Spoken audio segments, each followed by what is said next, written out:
So my biography is going to be about Audre Lorde. She was a self-described Black lesbian mother, warrior, and a poet.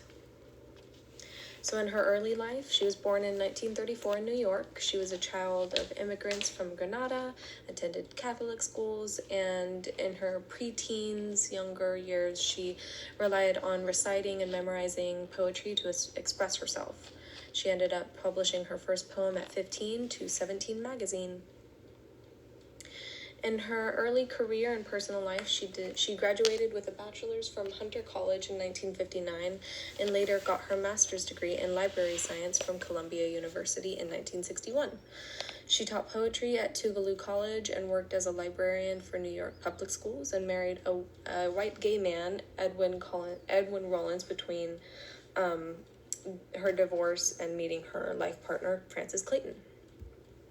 She ultimately published 18 anthologies in her lifetime, and numerous had won awards, such as the American Book Award, or the National Book Award.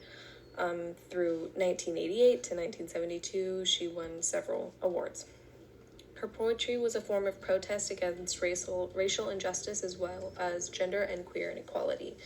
She largely wrote about her experience with intersectionality and being a Black and queer woman.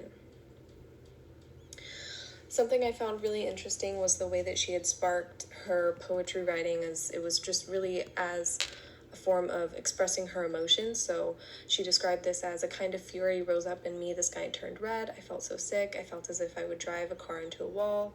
And she just describes this as what made her want to write. It was really furious and emotional, and that was after she had found out that the police officer that had murdered a Black child was ultimately acquitted. She was very angry and emotional about that, and that is what sparked her poetry. So she created the Sisterhood in Support of Sisters in South Africa due to her concern for the plight of Black women in South Africa while under apartheid. She also remained an active member and kept her voice in this group very strong into her later age. She also spoke out for breast cancer awareness after she survived her illness and underwent a mastectomy, but she did not wear the prosthetic because she wanted to stay true to her experience and offer strength to other women that had also had that experience. She described herself as a Black lesbian mother, warrior, and a poet. And this is a really good example of intersectionality and what it meant to hold all of these different identities within herself. And she really was very proud of that, and she expressed that in her artwork. So her experience with intersectionality pioneered her artwork throughout her early years as a young Black woman and a poet, but also paved the way for many more to learn from her life as a philosopher and a feminist. Her work was a testament to what it meant to categorize and marginalize a group of people, and she felt that it inhibited the true understanding of the human experience and demanded her to pluck out one aspect of herself and present it as the meaningful whole, eclipsing or denying the full truth.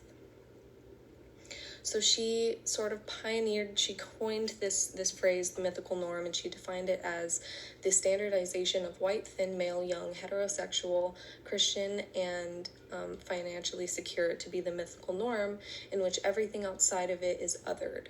So Black, woman, not financially secure, queer, anything other than that standard would be considered as other. And that was a marginalization, a rhetoric that she really didn't like, and she fought against through her artwork. So a quote I found really impactful that really kind of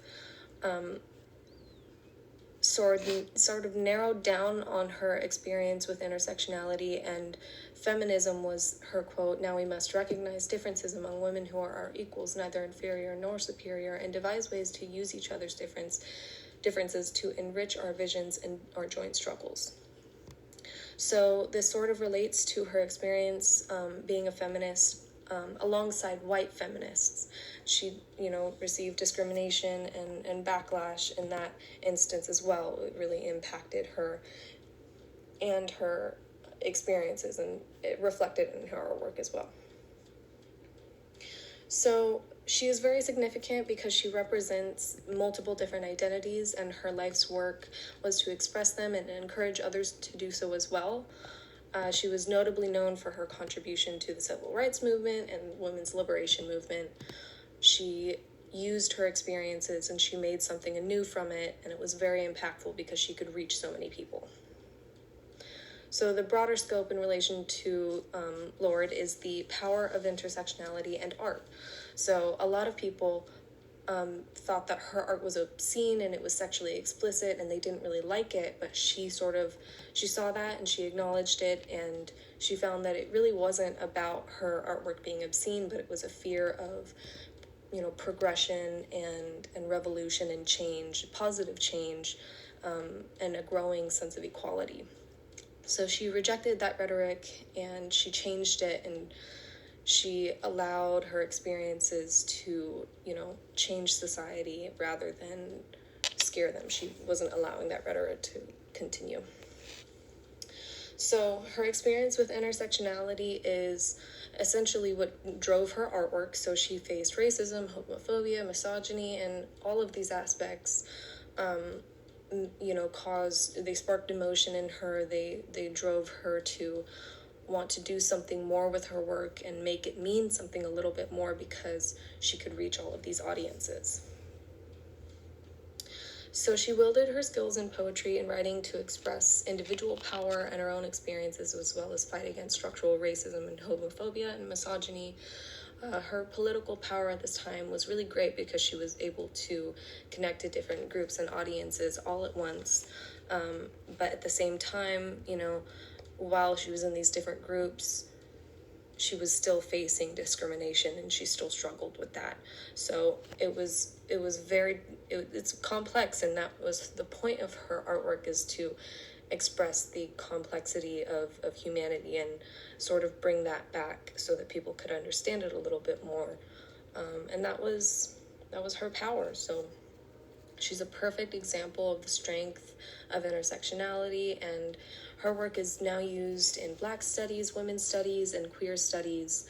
It's really very, very impactful, very, very powerful, and it isn't all black and white, as you can see.